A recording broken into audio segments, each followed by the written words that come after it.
السلام علیکم لسنرز، میں ہوں آپ کی ہوسٹ نیلم، اور نیلم آپ کو اپنے چینل میں ویلکم کرتی ہے۔ شروع کرتے ہیں آج کی سٹوریز اللہ کا بابرکت نام لے کر، جو انتہائی عالی رتبہ اور بہت جلیل القدر ہے۔ میں اپنے سبھی سننے والوں کے لیے یہ دعا کرتی ہوں کہ میرے سبھی سننے والوں کے اوپر اللہ پاک کی رحمت اور کرم بھرا سایہ ہمیشہ قائم اور دائم رہے۔ اسی دعا کے ساتھ آج کی سٹوریز جنات کے قصے کہانیوں کا سلسلہ شروع کرتے ہیں۔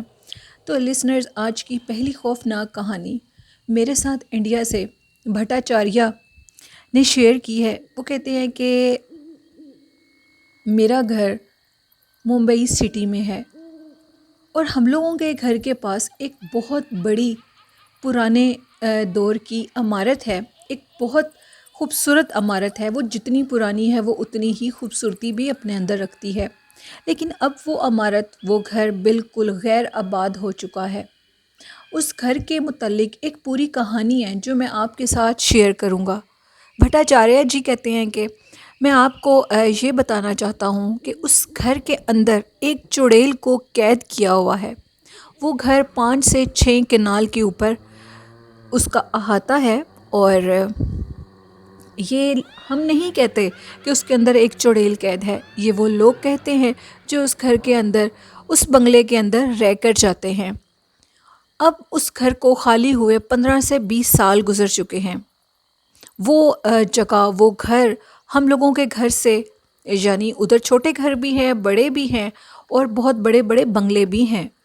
اور یہ جو بنگلہ گھر ہے، یہ ہم لوگوں کے گھر کے بالکل اینڈ میں بنتا ہے۔ بہت بڑا ایک لان، اس کے آگے لوہے کا گیٹ جس کے آر پار ہم سب کچھ دیکھ سکتے ہیں۔ اس بہت بڑے لان کے پیچھے ایک بہت بڑی عمارت ہے، اور اس عمارت کے پیچھے بھی ایک لان بنا ہوا ہے۔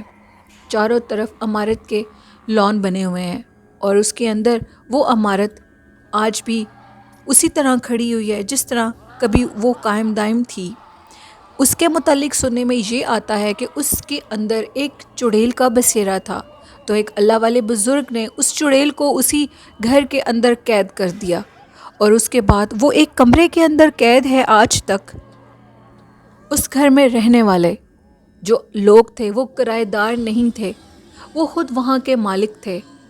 ان مالک کے بعد پیڑھی در پیڑھی جیسے لوگ رہتے ہیں تو ان کو پتہ لگتا ہے کہ اس گھر میں کیا ہے۔ کہا جاتا ہے کہ اس گھر میں جس چڑیل کا بسیرا تھا، کسی بڑے شخص نے، کسی عامل نے اس کو اسی گھر کے اندر قید کر دیا، کیونکہ اس چڑیل کی یہ شرط تھی کہ اگر مجھے اسی گھر کے اندر قید نہیں کرو گے تو میں اتنی طاقت رکھتی ہوں کہ اس گھر کے تمام، اس خاندان کے تمام لوگوں کو میں قتل کر دوں گی، میں ان کو مار دوں گی۔ جس کی بات کو مانتے ہوئے اس چڑیل کو اسی گھر کے اندر قید کر دیا گیا۔ اور اب بھٹاچاریہ جی کہتے ہیں کہ اب میں آپ کو اس گھر میں آنے والے لوگوں کی زبانی سنی کہانی آپ کے ساتھ شیئر کرتا ہوں۔ پہلے وہ جن کا گھر تھا وہ اس گھر میں رہتے تھے، جن کو سب کچھ پتہ تھا کہ اس گھر میں وہ چڑیل قید ہے، تو وہ اس چیز کا بخوبی خیال رکھتے تھے کہ ہم نے اس حصے کی طرف نہیں جانا۔ میں آپ کو یہ بتاؤں کہ یہ بالکل حقیقت ہے، یہ ہم نے بھی سنا ہے کہ اس گھر کے قریب سے جب بھی گزرا جاتا ہے رات کے ٹائم، ایک عورت کے گنگنانے کی آوازیں آتی ہیں، اور وہ عورت گنگنا کر جب بھی مرد اس کے گھر کے پاس سے گزرتے ہیں، اس روم کے پاس سے، تو وہ یہ کہتی ہے کہ رکو، میری بات سنو، مجھے تم سے کوئی کام ہے، میرا کام کر دو۔ یہ بات بھٹاچاریہ جی کہتے ہیں کہ میں نے خود بھی سنی ہے، یہ واقعہ میرے ساتھ بھی پیش آیا، اسی لیے میں اس کا چشمدید گواہ ہوں۔ سارے محلے والے اس چیز کا انکار نہیں کر سکتے، اور یہ جو کہانی ہے یہ بالکل سچ پر مبنی ہے۔ ادھر وہ جو جن کا وہ گھر تھا، جو مالک تھے، ان کی ڈیتھ کے بعد اس گھر میں ان کا بیٹا رہنے لگا۔ ان کے بیٹے اور ان کے بچوں نے اس چیز کا بالکل خیال نہیں کیا، لیکن وہ اس چیز سے باخبر تھے کہ اس گھر میں ایک چڑیل کو قید کر دیا گیا ہے۔ ان کے بیٹے کا جو چھوٹا بیٹا تھا، ایک دن کھیلتے کھیلتے اس کی بال اسی کمرے کے پاس چلی گئی، شاید وہ اس چڑیل کا اثر تھا یا جو بھی تھا۔ جیسے گیا تو اس چڑیل نے اس بچے کو اپنی طرف متوجہ کیا، اور بالکل اس کی ماں کی آواز میں یہ کہا کہ بیٹا، تمہارے ابو نے مجھے غلطی سے اندر بند کر دیا ہے، جاؤ نا فلاں جگہ پر اس کی چابیاں پڑی ہیں، چابیاں اٹھا کر لاؤ اور دروازہ کھول دو۔ بچے نے بنا سوچے سمجھے، کسی کی بات کو بتائے اس بات کو، اس جگہ سے چابیاں اٹھائیں اور جا کر کمرے کا دروازہ کھول دیا۔ وہ دروازہ کھلنا تھا کہ اس خاندان کے اوپر بربادی کا منہ کھل چکا تھا۔ اس خاندان کی تباہی کے دن شروع ہو چکے تھے۔ جو لوگ اس گھر میں رہتے تھے، کچھ دنوں میں ان کے ساتھ ایسی مصیبتیں پیش آئیں کہ 1 سے 2 لوگوں کی ڈیتھ ہوگی، اور اس کے بعد جو باقی لوگ تھے وہ اس گھر سے چلے گئے۔ انہوں نے جب اس دروازے کو کھلا دیکھا تو انہوں نے سب سے پوچھا کہ یہ دروازہ کس نے کھولا ہے، یہاں سے چابیاں کس نے لی ہیں؟ تو اس بچے نے ساری حقیقت بتا دی۔ جس بچے نے وہ دروازہ کھولا تھا، وہ چڑیل اس بچے کے اوپر حاوی ہو چکی تھی۔ اس کے بعد جیسے وقت گزرتا گیا، وہ بچہ بڑا ہو گیا، اور اس کے بعد اس بچے نے یہ فیصلہ کیا کہ میں اسی گھر میں رہوں گا۔ وقت گزرنے کے ساتھ ساتھ جیسے اس کا علاج ہوتا گیا، علاج کے ساتھ ساتھ اس کی شادی ہو گئی، شادی کے بعد اس کے بچے ہوئے، اور وہ اسی گھر میں آ گیا۔ وہ ایک بہت پرانی قدیم خوبصورت حویلی ہے۔ جیسے وہ اس حویلی کے اندر آیا تو وہ چڑیل پہلے سے ہی اس کے اوپر عاشق تھی۔ علاج معالجہ کروانے کے بعد جیسے ہی وہ بچہ، اس بچے کے اوپر سے اس چڑیل کا بد اثر ختم ہوا، لیکن وہ دوبارہ سے اس گھر کے اندر آ گیا۔ اس گھر کے دروازے کو کوئی بند نہیں کر سکتا تھا۔ رات کے ٹائم باقاعدہ وہاں کے لوگ کہتے ہیں کہ اس گھر کے اندر سے گنگنانے کی آوازیں آتی ہیں۔ ایسے لگتا ہے کوئی پائل ڈال کر ڈانس کر رہا ہو، کسی کی ڈانس کی آوازیں آتی ہیں، کسی کی گنگنانے کی آوازیں۔ آدھی رات کے ٹائم ان کے سارے گھر میں ایک عورت جو کہ بالکل کالی ساڑی میں ہوتی ہے، اور اس کے ہاتھ میں 3 موم بتیاں ہوتی ہیں جو کہ ایک سٹینڈ پر، کینڈل سٹینڈ پر لگی ہوتی ہیں، اور وہ موم بتیاں لے کر اس پوری حویلی میں گھومتی ہے۔ اس کا اتنا منحوسیت ہے اس گھر میں، جس کی وجہ سے اس گھر میں لوگوں کی ڈیتھ ہو جاتی ہے۔ اس بچے کی، یعنی اس لڑکے کی بڑے ہونے کے بعد جب شادی ہوئی تو اس کی مسز کی ڈیتھ ہوگی اس گھر میں۔ اس کے 2 بچوں کی ٹانگیں اس چیز نے توڑ دیں، دھکا دیا اور بچوں کی ٹانگیں ٹوٹ گئیں، اور ایسی ٹوٹیں کہ دوبارہ ٹھیک ہی نہیں ہوئیں۔ وہ بھی اس گھر کو چھوڑ کر چلا گیا۔ حویلی مکمل طور پر بند ہو گئی۔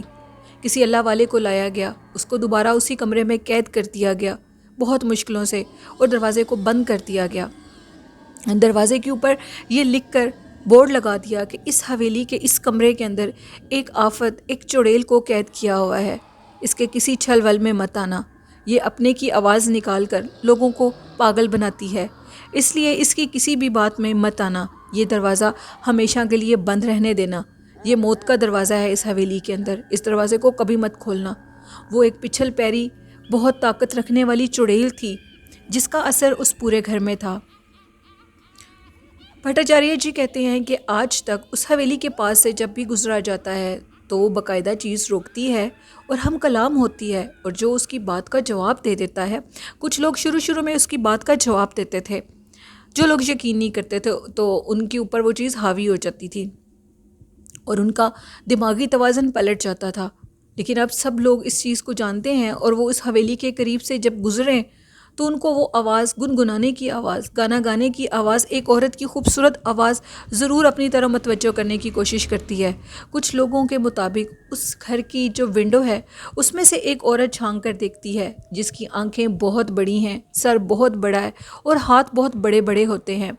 کچھ لوگ یہ کہتے ہیں کہ ہم نے دن کے ٹائم اس عورت کو دیکھا ہے، وہ ایک بہت خوفناک مخلوق ہے جس کو دیکھ کر ہم لوگ ڈر جاتے ہیں۔ وہ حویلی جو کہ چاروں طرف گلی کے اس کا گیٹ ہے، فرنٹ گلی میں بھی، بیک میں بھی، تو جس کی وجہ سے ادھر سے گزرنا تو پڑتا ہے سب کو، لیکن ادھر سے گزرنا کسی خطرے سے خالی نہیں ہے۔ وہ پورا خاندان اس حویلی کی طرف رخ بھی نہیں کرتا، لیکن محلے والے جو کہ اس بدقسمت حویلی کے پاس رہتے ہیں وہ تو ادھر سے گزرتے ہیں، ان کا تو گزرنے کی وہی جگہ ہے۔ وہ ایک چڑیل، وہ کالا سایہ، وہ کالی چڑیل جو کہ اس گھر کے اندر موت کی طرح منڈلاتی ہے، اس کا سایہ آج بھی ادھر آباد ہے، وہ آج بھی لوگوں کو تنگ کرتی ہے، لیکن اب اس کے چھل ول میں کوئی بھی نہیں آتا، کوئی بھی اس چڑیل کی طرف متوجہ نہیں ہوتا۔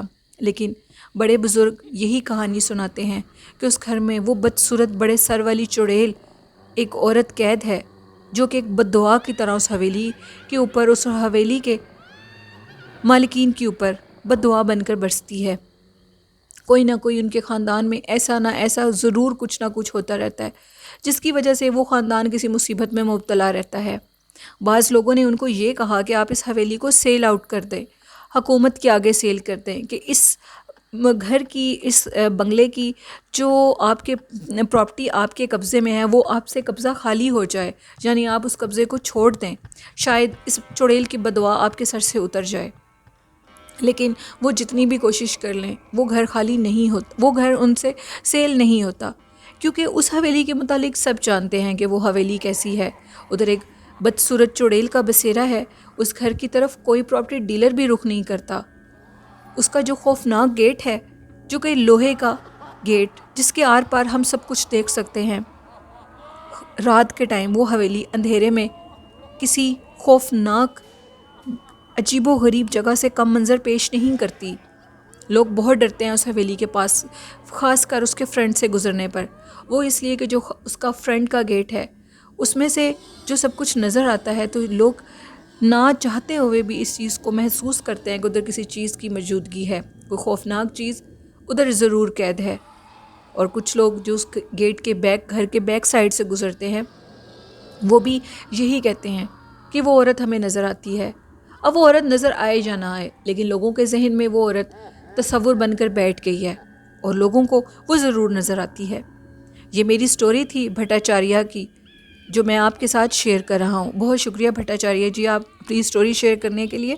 تو لسنر، آپ کو یہ سٹوری کیسی لگی ہے؟ اپنا فیڈ بیک مجھے ضرور دیا کریں۔ آپ کے فیڈ بیک دینے سے جو سٹوریز میرے ساتھ شیئر کرتے ہیں ان کی بہت حوصلہ افزائی ہوتی ہے۔ تو یہ تھی آج کی خوفناک کہانی، اور جنہوں نے ابھی تک میرے چینل کو سبسکرائب نہیں کیا تو پلیز آپ میرے چینل کو سبسکرائب کریں اور لائک بھی کیا کریں اور شیئر بھی کیا کریں۔ آج کا اچھا میسج ہمیشہ کی طرح ایک ہی دوں گی، والدین کی خدمت کریں، محبت کریں، کیونکہ والدین جیسی خوبصورت نعمت کھو جانے کے بعد اندازہ ہوتا ہے کہ یہ کتنے خوبصورت رشتے ہوتے ہیں، کتنے حسین رشتے ہوتے ہیں۔ والدین بہت خوبصورت نعمت ہے، ان کے مرنے کے بعد بھی ان کا آپ سے محبت کا سلسلہ ختم نہیں ہوتا۔ یہ آپ کو تب بھی اپنی دعاؤں میں یاد رکھتے ہیں۔ ان کی قبر پر جایا کریں جمعے کے دن اور ان سے اپنے سلسلے کو قائم رکھیں۔ یہ میرا اچھا میسج تھا، اور اسی کے ساتھ مجھے اجازت دیجیے۔ مجھے میرے گھر والوں کو، میری امی کو اپنی دعاؤں میں پلیز ضرور یاد رکھیے گا، اپنا اور اپنے والدین کا، اپنے بہن بھائیوں کا بہت زیادہ خیال رکھیے گا، کیونکہ والدین اور بہن بھائی جیسے رشتے دوبارہ نہیں مل سکتے۔ باقی ہر رشتہ مل سکتا ہے، لیکن بہن بھائی بھی ایک دفعہ ملتے ہیں اور ماں باپ بھی، اس لیے ان خاص رشتوں کا بہت خیال رکھا کریں۔ اللہ حافظ، اللہ نگہبان۔